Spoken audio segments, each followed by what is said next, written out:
sudah bisa terbukti. Ya. Hal-hal gaib mulai dibuka oleh Allah. Jadi kalau kita yang udah percaya mah enak ya. Jadi sudah dulu percaya kepada gaibnya, tinggal diterusin doang kepercayaannya. Kalau sudah percaya dengan hal yang gaib, maka Allah melanjutkan kalimatnya terhadap pengertian bagi orang-orang yang bertakwa. Itu siapa aja yang bertakwa, yaitu wa yuqimunas shalah, orang-orang yang mendirikan sholat. Jadi tadi pertama apa? Orang bertakwa syaratnya iman kepada yang gaib. Yang kedua wa yuqimunas shalah, atau orang tidak ada keraguan-raguan, maka fungsi Al-Quran dikemukakan oleh Allah huda sebagai bimbingan atau petunjuk, ayhadin maksudnya petunjuk, lil muttaqin bagi orang-orang yang bertakwa, as-shairina yang menjadikan semua ilat takwa kepada takwa, bimtithalil awamiri wajtinabin nawahi, dengan melaksanakan beberapa perintah dan menjauhi larangan-larangan, littiqaihim karena takutnya muttaqin, bidzalikan nari takut kepada si Al-Quran. Biasanya memang ada maksud tersendiri kenapa Allah memilih redaksi Alkitab, karena di Al-Baqarah itu nantinya banyak sekali hukum-hukum yang mengatur kehidupan manusia. Makanya di sini Allah menyebutkannya Alkitab, karena nantinya di surah Al-Baqarah isinya terkait tentang hukum-hukum dan ketetapan takwa. Siapa orang-orang yang bertakwa yang disebutkan oleh Allah dalam Al-Quran? Kalau kita sering mendengar dari khatib, apa takwanya? Bertakwa dengan cara menjalankan perintahnya dan menjauhi larangannya. Itu versi khutbah Jumat. Kalau kata al-mut beserta malaikat. Tapi ketika memerintahkan kepada orang muslim ada shollu alaihi wasallimu, ada suruh salimnya. Makanya kalau saya sih, sholat itu secara arti gampangannya ya kita melakukan penghormatan kepada Allah. Masa ya jenderal aja setiap masuk kandang dihormatin sama penghormatan kepada Nabi, wa yusallimu, dan tunduklah kepada Nabi taslima, karena tidak mungkin Allah dan malaikat tunduk kepada Nabi. Makanya Allah mah hanya sekedar memberikan penghormatan saja.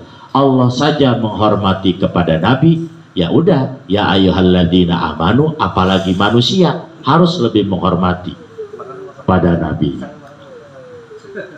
Wa yuqimunas sholata wa mimma razaqnahum yunfiqun.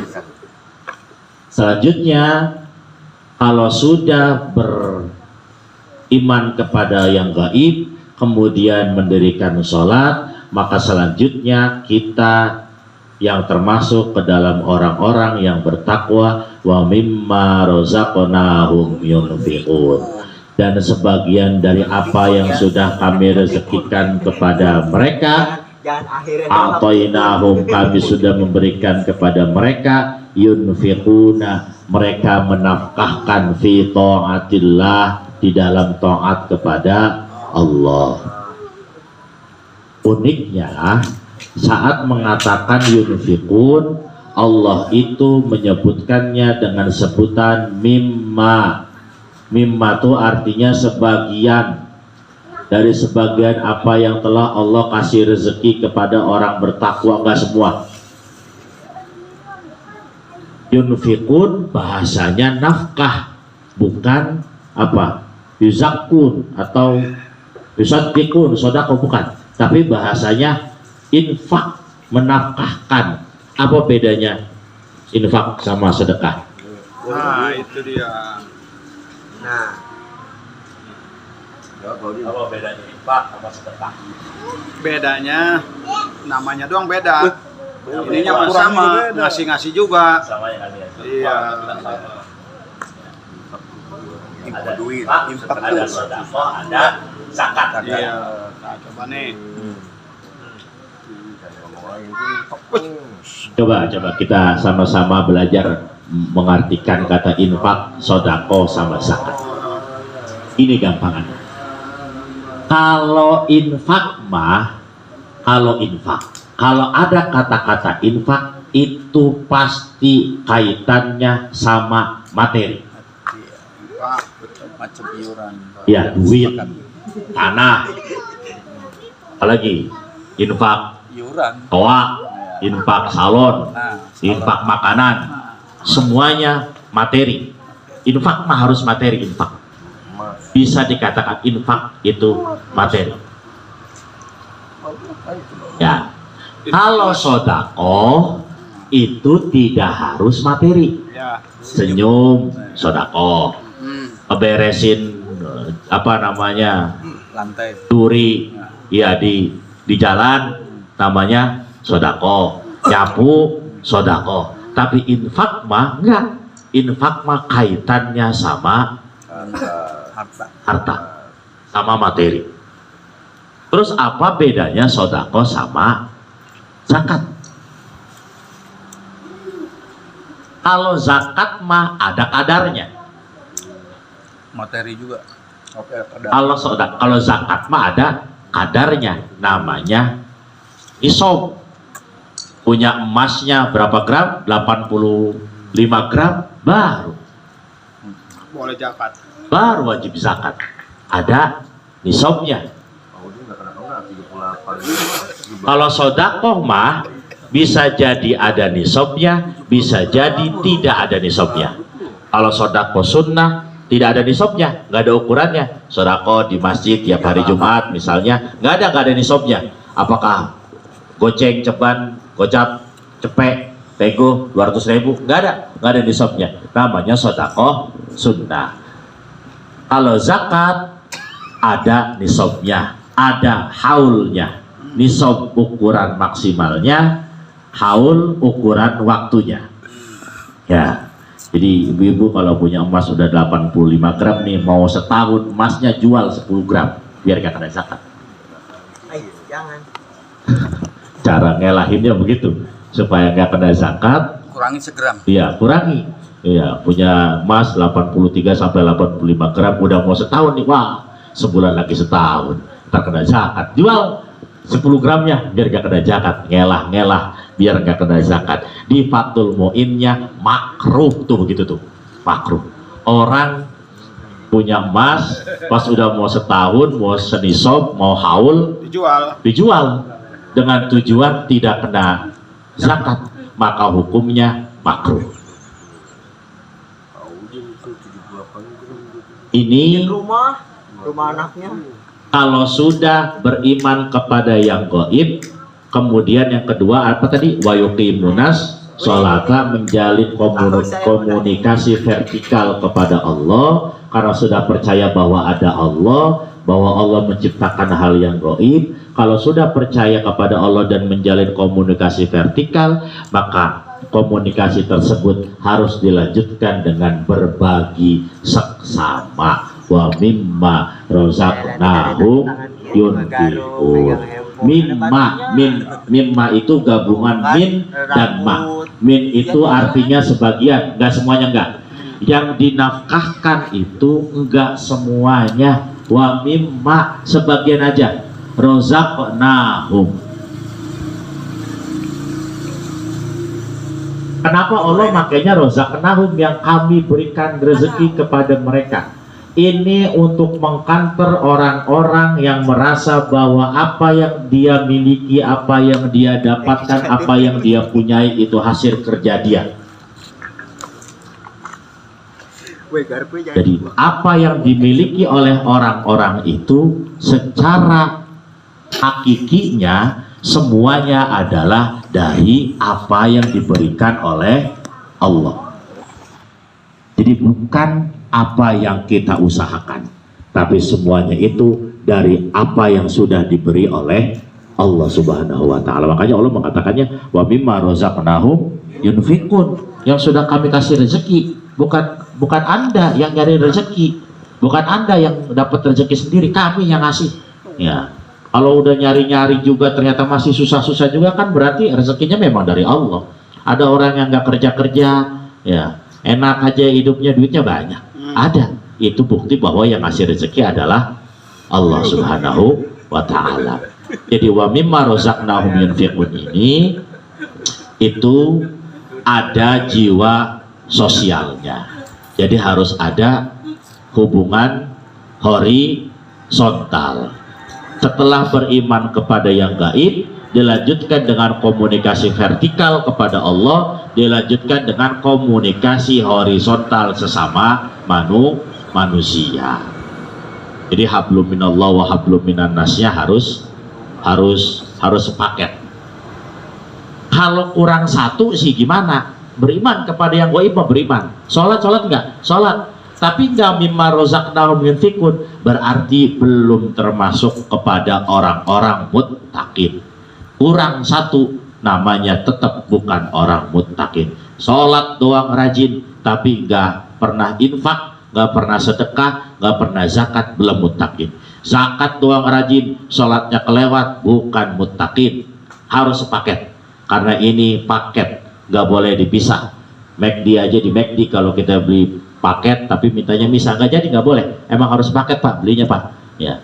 Jadi apalagi kata muttaqin yang diartikan oleh Allah sebagai alladzina yu'minuna bil ghaib wa yuqimuna sholata wa mimma razaqnahum yunfiqun, ini pun harus sepaket. Kalau mau dikatakan muttaqin harus yu'minuna bil ghaib, ditambah yuqimuna sholah, ditambah mimma razaqnahum yunfiqun. Belum selesai, belum 3 doang, masih ada. Apa selanjutnya? Walladzina yu'minuna bima unzila ilaih. Dan orang-orang yang beriman kepada apa yang telah diturunkan kepada engkau Muhammad. Ayil Quran, tegese Quran, maksudnya Al-Quran. Selanjutnya orang-orang yang dikatakan bertakwa adalah orang yang beriman kepada Al-Quran. Wa ma unzila min qablik, dan orang yang beriman kepada kitab-kitab sebelum Al-Quran. Ayat Taurat, Injil, wa ghairuha atau wa ghairihima, dan selainnya Taurat dan Injil. Bukan hanya beriman kepada Al-Quran saja. Pakai aja rokoknya, jangan dimatiin, kan pom bensin. Bukan di ini. Karena jadwal ngajinya berbenturan sebenarnya ini. Jadi yang dari sana pada ikut ke sini ya punten bapak-bapak. Ya, mantap bener. Mantap, biar rame. Bukan biasa mawar loh. Ya. Bukan hanya beriman kepada Al-Quran saja, tapi kita juga dituntut beriman kepada Taurat, Injil, Zabur, Suhuf Musa, Suhuf Ibrahim.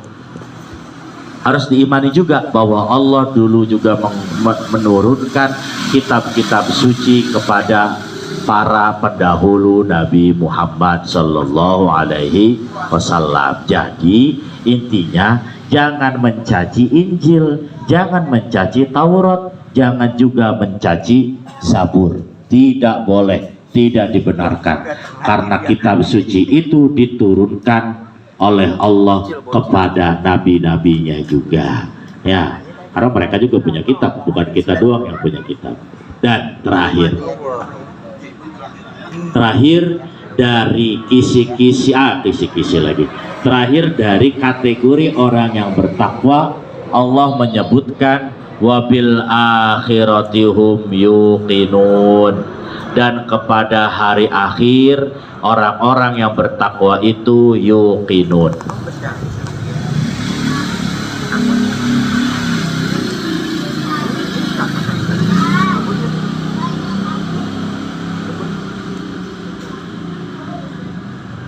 Kalau ayat ini kemudian kita bahas lebih mendalam, ada perbedaan pilihan redaksi. dalam yang goib Allah mengucapkan lafaz yu'minun, bukan yuqinun. Alladzina yu'minuna bil ghaibi wa yuqimuna sholata wa mimma razaqnahum yunfiqun walladzina yu'minuna bima unzila ilaika wa ma unzila min qablik. Tapi dalam hari akhirat atau hari akhir Allah kata-katanya bukan yu'minun tapi yuqinun, yakin. Pokoknya hari akhir mah yakin aja.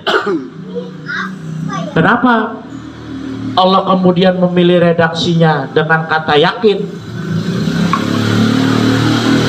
bukan dengan kata wabil akhirati hum yu'minun? Coba, kenapa ya? Kalau di hari akhir mah, di hari kiamat mah kita harus yakin, bukan sekedar iman, tapi harus yakin. Ini kenapa tadi saya sebutkan bahwa hal gaib mah masih ada buktinya.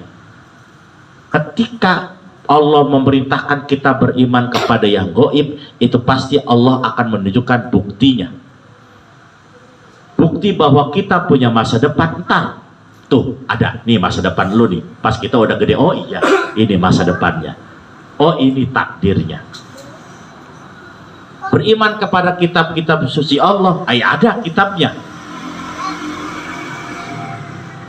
Beriman kepada hal-hal gaib selain takdir, masa depan, kemudian jodoh. Nanti kita akan ketemu dan kita akan melihat, oh iya ini jodoh saya.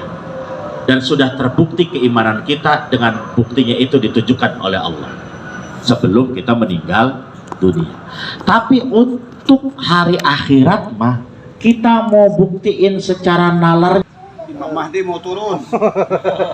Gimana caranya? Bakal ngebuktiin hari kiamat tuh gimana caranya? Wirid aja dia banyak. Gimana caranya ngebuktiin hari kiamat tuh? Kalau kita kematian tuh hal gaib apa hal zahir? Gaib. Tapi kita percaya kepada kematian karena kemudian kita melihat memang ada orang mati. Orang mati ada. Tapi untuk kiamat hari akhir nih, kita gimana cara ngebuktiinnya? Bahwa ada siratal mustaqim, bahwa ada surga, bahwa ada neraka, bahwa ada orang dibangkitkan kembali dari kubur. Gimana cara ngebuktiinnya? Orang belum. Jadi saat sesuatu itu tidak bisa dirasionalkan, Allah memberhentikan kita. Jangan capek-capek berpikirnya, cukup yang penting Anda yakin.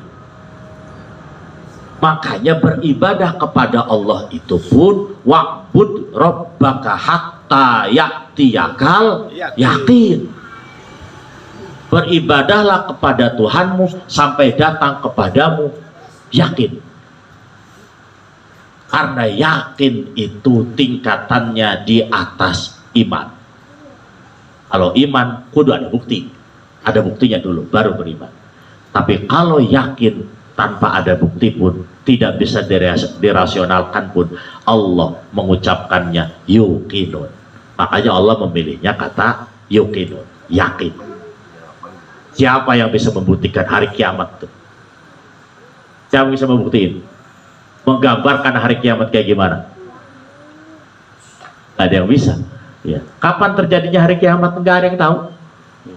Karena keterbatasan kita untuk berpikir rasional terhadap hari kiamat, maka Allah membatasi kita. Udah, untuk hal ini yakinin saja itu bakal terjadi. Hanya ketika beriman kepada yang lain mah gampang, yang sangat susah itu adalah mempercayai hari kiamat. Makanya sering sekali Allah menempelkan kata beriman kepada Allah dengan beriman kepada hari akhir. Man kana yu'minu billahi wal yaumil akhir. Man kana yu'minu billahi wal yaumil akhir falyukrim jaro. Man kana yu'minu billahi wal yaumil akhir falyukrim doifah. Man kana yu'minu billahi, selalu mendempetkan beriman kepada Allah dengan beriman kepada hari akhir. Karena sulit dirasionalkan. Harus diimani dengan betul-betul, harus diyakini. Itu untuk apa namanya? Untuk membatasi kita Kalau berpikir terlalu jauh tentang hari kiamat, bahaya. Nantinya bisa nggak percaya. Udah yakinin saja bahwa hari kiamat itu pasti bakal terjadi. Bahwa surga dan neraka itu pasti ada. Wabil akhirati, sepaket akhirat. Jadi kriteria orang-orang yang bertakwa menurut surah Al-Baqarah ada berapa tadi? Alladzina yu'minuna bil ghaib 1, wa yuqimunas shalah 2, terus wa mimma razaqnahum yunfiqun 3, walladzina yu'minuna bima unzila ilaikum wa ma unzila min qablik 4, wa bil akhirati hum yuqinun 5. Udin. Jadi kalau mau khatib gitu aja. Mari kita bertakwa kepada Allah sesuai dengan surah Al-Baqarah. Yang pertama adalah beriman kepada yang gaib. Yang kedua, wa yuqimunas shalah. Yang ketiga, mimma razaqnahum yunfiqun, berinfak para bapak jamaah hadirin salat Jumat. Yang keempat, alladzina yu'minuna bima unzila ilaikum wa unzila min qablik, beriman kepada Al-Qur'an dan kitab-kitab sebelum Al-Qur'an. Wa bil akhirati hum yuqinun, dan kepada hari kiamat, hari akhir kita yakin. Barakallahu li wa lakum fil Qur'anil azim. Mana Pak beres? Tidak. Ketipnya. Ter-CS nanya, Selesai. bentar amat. Gope. Gope gitu doang. Gope. Kan kita takut diprotes sama CS doang, sebentar amat khutbahnya. Jadi banyak tafsiran tentang al-muttaqin, tapi dalam ayat ini Allah menafsirkan al-muttaqin dengan 5 kategori.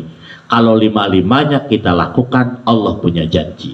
Kalau 5-5-nya kita lakukan, kita laksanakan, kita kerjakan, nggak ada yang kelewat satupun, maka Allah berjanji, ulaika ala hudam mir rabbihim wa ulaika humul muflihun. Mereka akan berada dalam naungan hidayah Allah dari Tuhannya. Dari Tuhannya, artinya Allah. Wa ulaika humul muflihun, dan mereka itu adalah orang-orang yang berbahagia. Al-faizuna bil jannah an-najuna minan nar, yang bahagia karena adanya surga dan terhindar dari neraka. Kalau sudah melaksanakan 5 kategori muttaqin tersebut, pasti ala hudan, hidupnya pasti terarah, hidupnya pasti benar. Ya, yang penting syaratnya jangan ada yang hilang satu, harus dilakukan. Sholatnya rajin 5 waktu, oke. Habis itu infak, sodako. Infak sodakonya rajin, oke. Habis itu toleransi sama orang-orang kafir, sama orang-orang Yahudi, orang-orang Nasrani. Jangan ribut, jangan ngejelek-jelekin, gak boleh ngejelek-jelekin Nabi Isa. Stop, komunikasi yang baik. Kalau sudah komunikasi yang baik, wabil akhirati hum yuqinun, apa? Beriman kepada hari kiamat. Maka dia akan selalu dalam bimbingan Allah dan akan menjadi orang yang bahagia. Orang yang bahagia itu sudah terlepas dari baik dia kaya ataupun miskin, baik dia punya rumah ataupun tidak. Kalau sudah dibahagiakan oleh Allah, maka hitung-hitungannya bukan lagi materi, hitung-hitungannya sudah hati yang dibahagiakan oleh Allah. Punten bapak-bapak, karena ini kita ngajinya gabungan sama pengajian di sana, ya. Jadi ada kitab yang harus saya baca buat ngelanjutin. Lanjut, Ya, ada kitab yang harus saya baca. Jadi untuk ini ibu-ibu kita batasi sampai ayat ke-6 dulu. Nanti di 2 minggu yang akan datang, insya Allah kalau nggak anget-anget tai ayam ya bisa dilanjutkan di 2 minggu yang akan datang. Innal ladina kafaru sawa'un 'alaihim ma anzartahum sadaqallahul 'azim wallahu bisawab ila marji wal ma. Gas terus, baru jam 9. Terus. Kita mau ngedengerin doang sih. Ayam doang ya? Iya, makan uduk dulu ini.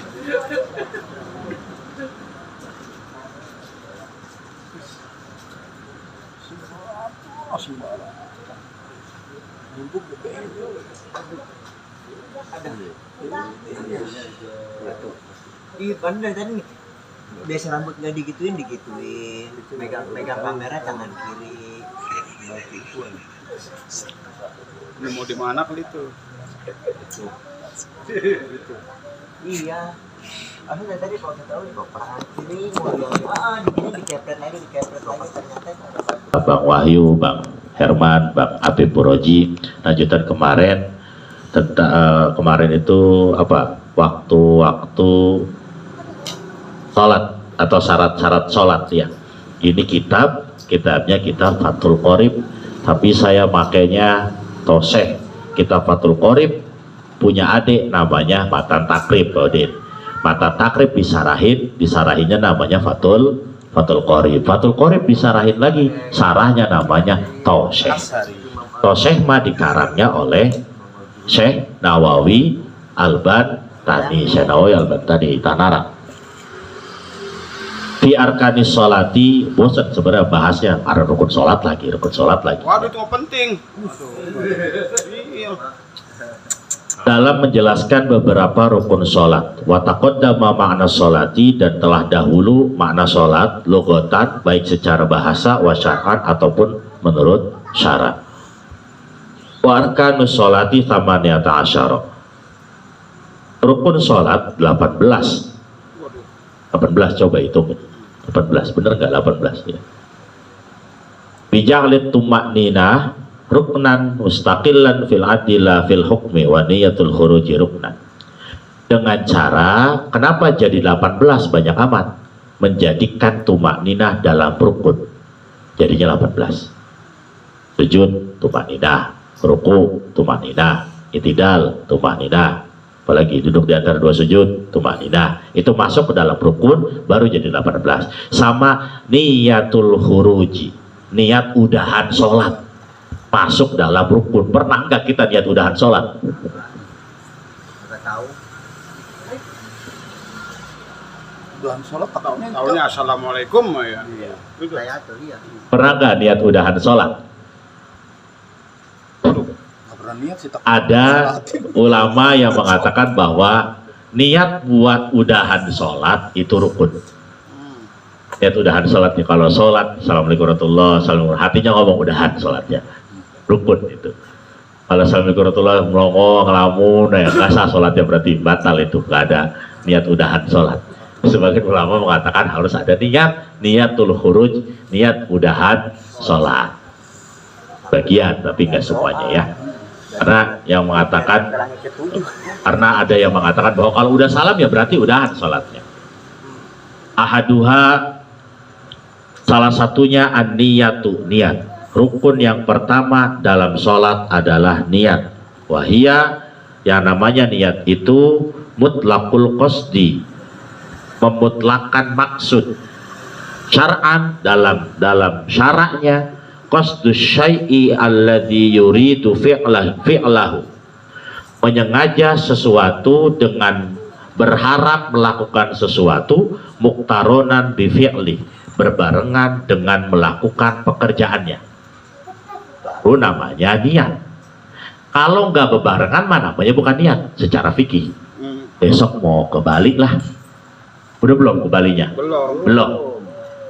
Malam ini ngomong secara fikih itu bukan niat, karena yang namanya niat harus muktaronan bi awali fi'li, harus berbarengan dengan awal melakukan sesuatunya. Kapan dikatakan niat? Udah pakai baju, udah pakai sepatu, udah nyiapin semua barang-barang, nyalahin mobil, nawaitu an adhaba ilal Bali, niat saya pergi ke Bali, itu baru namanya niat, karena berbarengan dengan awal perbuatannya. Niat naik belum. Ini niatnya mau umroh, ini niatnya mau umroh Bang Udin, niatnya. Amin. Secara fikih itu bukan niat, karena namanya niat itu harus berbarengan dengan awal perbuatannya. Baru rencana namanya. Wa mahalluha, tempatnya niat, al-qalbu, hati. Bil ijma' li'annaha al-qasdu fala yakfin nutku ma'a ghaflatil qalbi. Tidak cukup mengucapkan kalau hatinya lupa. Makanya niat itu bukan yang nawaitul wudu'a li raf'il hadatsil asghari. Itu bukan niat di mulut mah. namanya talafut atau pengucapan. Karena niat mah harusnya adanya di dalam hati, bukan di mulut. Mulut mah namanya talafut. Nawaitul wudu itu namanya talafut, talafut niat. Niat aslinya mah adanya di hati. Sholli fardul maghribi thalatha raka'atin mustaqbilal qiblati adaan ma'muman lillahi ta'ala. Ini niat bukan itu mah namanya talafut. Niatnya kapan? Di hati adanya niatnya. Niat saya salat maghrib 3 rakaat makmum karena Allah. Ya. Kan anak kecil mah jadi ketelimpang karena sering-sering baca niat yang panjang-panjang. Jadi nawaitu wudu'a li raf'il hadasil asghari salata raka'atin mustaqbilal qiblati ada begitunya. Ya. Anak-anak SD kalau baca niat wudu nawaitu wudu'a li raf'il hadasil asghari arba'a raka'atin ada 4 raka'atin ya. Ya. Karena cuma bisa hafal ya. Jadi niat itu tempatnya adalah di hati, bukan di mulut, bukan di lidah. Kalau di lidah namanya an-nutqu atau pengucapan atau talafut, pelafalan. Niat itu syaratnya di hati dan di awal melakukan pekerjaan. Kalau sholat, awal melakukan pekerjaannya apa? Awal mulai kita dikatakan sholat. Pas takbir. Maka ketika pas takbir, sama-sama kita belajar dari awal lagi. Pas takbir, Allah, hatinya ngomong, saya sholat maghrib 3 rakaat. 4. Allah, hatinya ngomong, saya sholat maghrib 3 rakaat. Makanya ada imam, termasuk Pak Udin nih, Pak Udin kadang-kadang Allah lama, itu lagi niat hatinya. Kadang ada yang lama emang Allahu Akbar. Tapi kalau sudah terbiasa nanti, karena kolbu itu tidak punya lidah, maka kalimat kolbu akan lebih cepat daripada kalimat lisan. Bisa jadi orang cuman Allahu Akbar, itu sudah niat di dalam hatinya. Karena bahasa kolbu tidak punya huruf, tidak punya lisan, tidak punya suara, jadi bisa lebih cepat. Jadi niat apapun yang dalam ibadah diwajibkan, dirukunkan ada niatnya, maka pelafalan dalam hatinya itu harus berada bersamaan dengan awal melakukan perbuatannya. Kalau sholat ya takbiratul ihram, Allahu Akbar. Artinya pas niat bar selesai. Ya. Kalau wudu kapan wudu? Kalau wudu pas kapan? Buka keran. Kalau wudu pas kapan? Muka. Betul kalau nggak buka. Oh iya, kalau nggak ada. Iya. Kalau wudu pas basuh muka. Kenapa bukan pas basuh tangan? Lihat dalam hatinya. Kenapa pas basuh muka? Karena tangan ma laisa minar rukni. Tangan ma bukan rukun. Yang mulai rukun itu adalah muka. Makanya niatnya pas basuh muka. Artinya ngomong, lihat saya wudu, beres. Membuka keran. Lihat saya wudu. Itu ya. Jadi awal perbuatannya. Asani an-naflu dabil waktu wasabi wa thalithu an-naflu mutlak. Fa in kanatis sholatu fardun wajaba niyatul fardiyah. Kalau sholatnya sholat fardu, niatnya apa saja? Kalau sholatnya sholat fardu, niatnya apa saja? Nih, kalau niatnya sholat fardu, pertama niatul fardiyah, qasdu fi'liha ta'yin atau qasdu ta'arud ta'yin. Qasdu itu mengatakan usolli, namanya qasdu. Saya sholat, itu qasdu. Ta'arud menentukan apakah ini wajib atau sunnah. Ta'yin menentukan ini sholat zuhur, apa sholat asar, apa sholat maghrib. Jadi syarat rukun qasdu, ta'arud, ta'yin. Qasdu mau ngapain? Sholat, qasdu namanya. Ta'arud sholat apa? Fardu apa sunnah? Fardu, ta'arud namanya. Sholatnya sholat apa? Zuhur apa asar? Ta'yin namanya. Jadi rukunnya cuma itu doang tuh. Allah, hatinya ngomong, niat saya sholat maghrib, selesai. Niat saya sholat fardu, maghrib, selesai. Udah. Ada sholat, ada fardu, ada maghrib. Qasdu, ta'arud, ta'yin. Terus apa? Salat rakaatim, mustaqbilal qiblati, adaan makmuman, lillahi ta'ala, nggak perlu itu mas.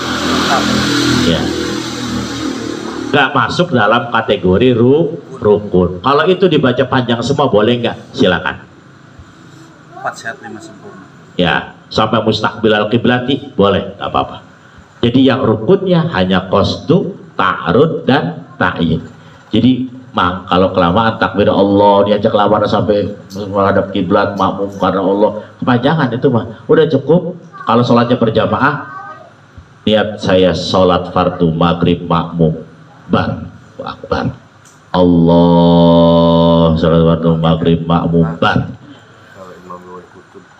Ya itu yang rukunnya. Ya, kalau ditambah menghadap kiblat 4 rakaat, ya silakan itu sebagai pembelajaran untuk anak kecil, silakan. Kalau udah lihai mah atau nggak usah dipakai semua. Kalau udah lihai mah aneh, ya naik motor. Kalau lagi belajar makan 2 tangan terus, ya kan 2 tangan mulu lagi belajar mah. Udah lancar, lepas tangan, gitu. Pakai tangan sebelah dong. Kamu udah lancar. Belajar mobil, pertama belajar mobil, ya pegang 2 tangan. Udah lancar, tangan satu doang, satu laginya pegang persneling. Kencang aja sekarang mah. Iya, gitu. Jadi menjurus. ya, jadi yang rukunnya hanya qasdu, hanya ta'arud dan ta'yin. Sholat, kemudian fardu, kemudian apa sholatnya? Maghrib kah, zuhur kah? Kecuali jadi makmum. Kalau jadi makmum baru ada satu tambahan lagi, namanya niat makmum. Kalau jadi imam nggak wajib niat jadi imam. Audin jadi imam misalnya, wajib nggak baca imaman lillahi ta'ala? Wajib imaman, karena imam mah tidak ada rukun untuk mengucapkan bahwa dia jadi imam. Tapi kalau jadi makmum harus hatinya mengatakan makmum. Lihat saya sholat fardu maghrib makmum tuh.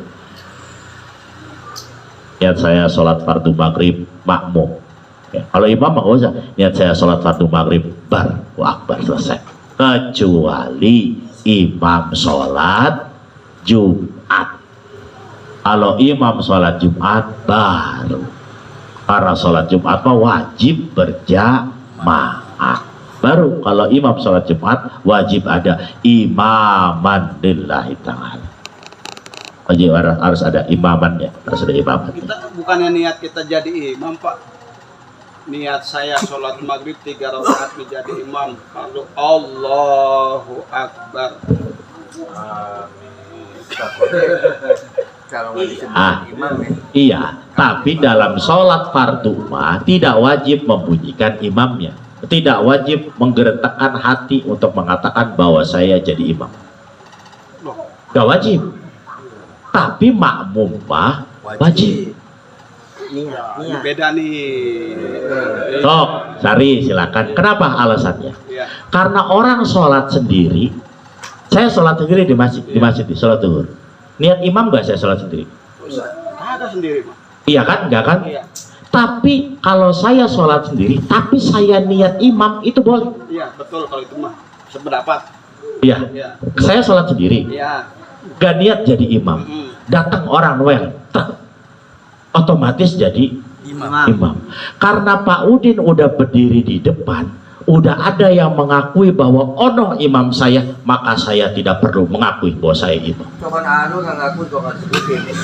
Pakai kalau dia mau capek kan. Jadi analoginya begitu. Jadi kenapa imam mah nggak wajib menggerentakkan dalam hati untuk dia jadi imam? Karena tanpa dia menggeretekkan dalam hati pun, ketika ada yang mengikuti di belakang, maka dia otomatis jadi Imam. beda sama makmum. Kalau makmum tidak menggeretekkan hatinya bahwa dia jadi makmum, enggak sah. Ikut siapa makmum dari mana? Ente tiba-tiba jadi makmum aja. Gitu. Ada perkataan bahwa makmumannya. Tapi kalau sholat Jumat, Wajib. kalau sholat Jumat, imamnya baru wajib Karena udah ketentuannya wajib sholat lagi.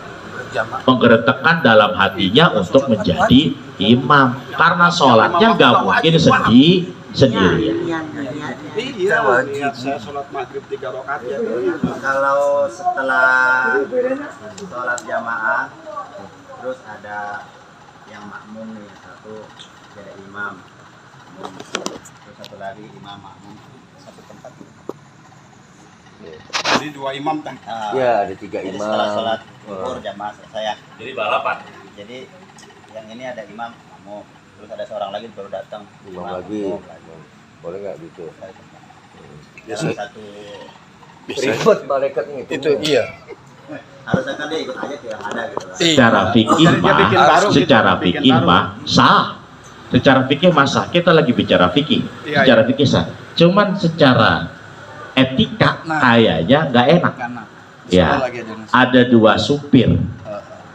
Kayaknya nggak enak ada 2 supir. Nah, Kan biasanya bisa selesai. jadi itu ya. Jadi syaratnya qasdu, ta'arud, ta'yin. Menyengaja mau melakukan apa? Sholatkah? Puasakah? Kalau sholat, katakan sholatnya. Ta'arudnya, katakan apakah ini fardu atau sunnah. Ta'yinnya, tentukan sholat apa? Duhurkah? Kalau mamun mau Asarkah atau maghribkah? Tadi Pak Haji mau apa Pak Haji? Saya menangkap yang Wah. Iya. berat kalau imam bedanya mamun. sholat jadi imam jamaah yang biasa sama sholat jadi imam Nggak ada. Jumat. Nggak ada sih 2 ya, harusnya 2 itu. Besoknya 2. Beda. Bedanya? Gini. Pak Haji gini. Pak Udin imam sholat maghrib nih. Lagi sholat. Pak Udin lagi sholat jadi imam. Makmumnya banyak di belakang. Di tengah-tengah sholat. Makmumnya bubar, ada gempa. Tinggal Pak Udin doang sendirian. Sholat maghribnya sah enggak? Pak Udin sholat maghribnya sah enggak? Ada gempa nih. Oh iya. Makmum keluar semua. Kabur. Tinggal sisa Pak Udin doang jadi imam. Sendirian. Sholat Pak Udin maghrib itu sah enggak? Yang sendirian tuh sah. Tapi kalau sholat Jumat, nih, imam berdiri, makmum Bubar. bubar semua. Tinggal imam doang sendirian yang sholat Oh iya, Jumat. Sah nggak iya. sholat Jumat? batal. Iya. Nggak sah. Karena sholat Jumat mah harus Ada ketentuannya. 40. berjamaah. Iya. Berjamaah. Iya, berjamaah. Minimal 40. Minimal 40. Itu kenapa kalau imam sholat Jumat mah rukun niatnya ditambahin harus ada imaman. Karena kalau nggak ada jamaahnya sholat Jumatnya jadi nggak sah. Kalau sholat maghrib sendirian Pak Udin, qomat sendiri, azan sendiri, Sah. imam sendiri, makmumnya kadang-kadang karena hujan. Sah nggak sholat sendirian? Sah. Sah. Udah besok nggak.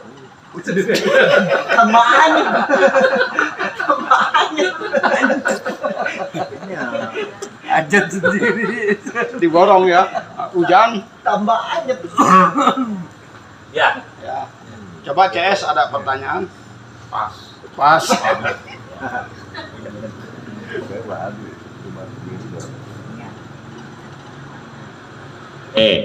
ya itu. Jadi intinya niat mah qasdu, ta'arud, ta'yin. Ya, qasdu, ta'arud, ta'yin. Kalau sholat sunnah juga sama. Sholat sunnah juga apa yang mau ngapain sholat? Sholat apa? Sholat duha. Tuh, sholat apa? Sholat duha. 2 rakaatnya nggak perlu disebutkan dalam hati.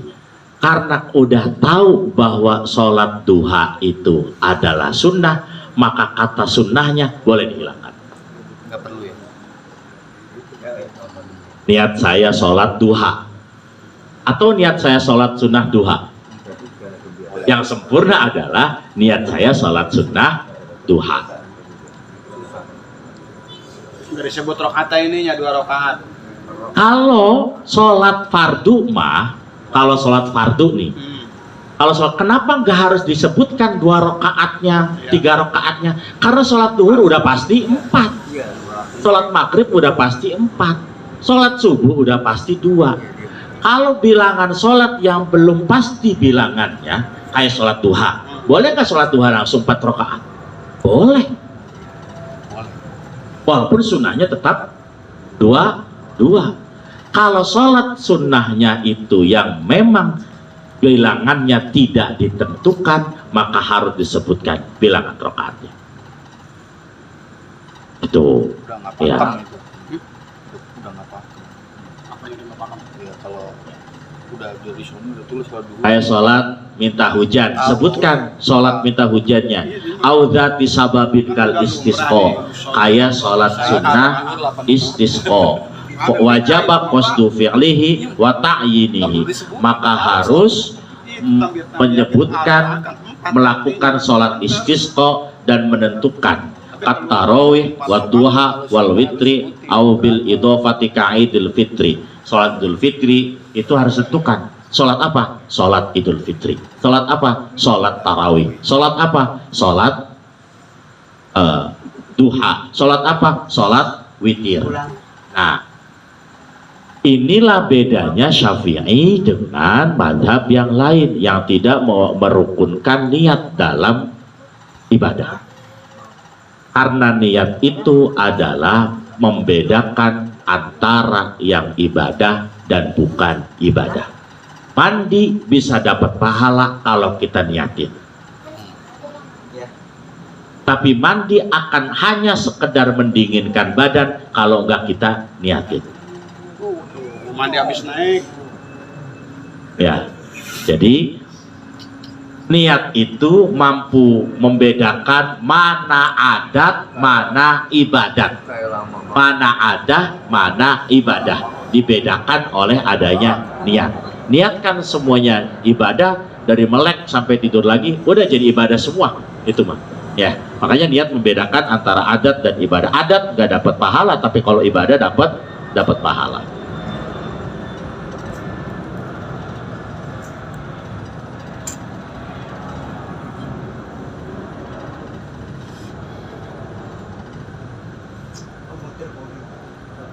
Iya itu. Nah, ini rukun yang pertama. Apa rukun yang pertama? Niat, karena berdasarkan hadis Nabi Muhammad, innamal a'malu bin niat. Segala sesuatu amal itu tergantung terhadap niatnya. Ya.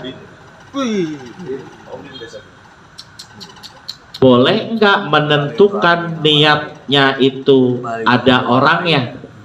Yang Imam Haji Romli misalnya, yang Imam Haji Romli, niat saya sholat maghrib makmum kepada Haji Romli 3 rakaat karena Allah. Dalam hati ngomongnya begitu, menentukan Haji Romli-nya sah kalau emang bener imamnya Haji Romli.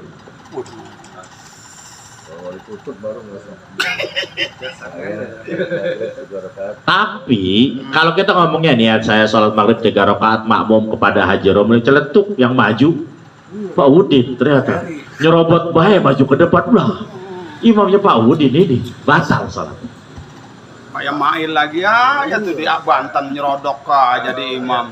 Iya. Bisa terjadi pergantian imam karena kan tentu. Ya. Tapi udah niat nyebut nama. Nah, Sah ya. Batal, makanya jangan sampai nyebut nama. Ya, jangan sampai nyebut nama. Kalau nyebut nama, mantarnya bahaya. Beda sopir aja harus berubah lagi. Tapi jarang sih memang yang niatnya makmum nyebut nama. Nggak ada, makanya nggak dirukunkan. Makanya niatnya dalam fikih itu qasdu ta'arud ta'in. Niat sholat, sholatnya apa? Wajib atau sunnah. Itu doang. Ya sama kalau lagi jadi makmum baru wajib niat makmuman. Ya. Kayaknya niat aja pembahasannya, nanti dilanjutkan untuk jamiahnya baru ke rukun selanjutnya, dan untuk ngaji di sini nanti dilanjutkan surah Al-Baqarah berikutnya. Ya. Wathani al-qiyamu ma'al qudrati alaihi fa in ajaza 'anil qiyam qa'ada kaifa yasha. Wallahu a'lam bissawab wa ilaihi marji'u wal ma'ab. Al-Fatihah. A'udzu billahi minasyaitonir rajim. Bismillahirrahmanirrahim. Alhamdulillahi rabbil alamin arrahmanir rahim maliki yaumiddin. Iyyaka na'budu wa iyyaka nasta'in ihdinas siratal mustaqim siratal ladzina an'amta 'alaihim ghairil maghdubi 'alaihim waladdallin. Amin. Amin amin ya Allah ya rabbal alamin. ربنا أوزعنا نشكر نعمتك التي أنعمت علينا وعلى والدينا وأنعم على صالحا ترضى برحمتك يا أرحم الراحمين. ربنا آتنا في الدنيا حسنة وفي الآخرة حسنة وقنا عذاب النار. صلى الله على سيدنا محمد وعلى آله وصحبه أجمعين. الحمد لله رب العالمين. السلام عليكم ورحمة الله وبركاته. Waalaikumsalam warahmatullahi wabarakatuh.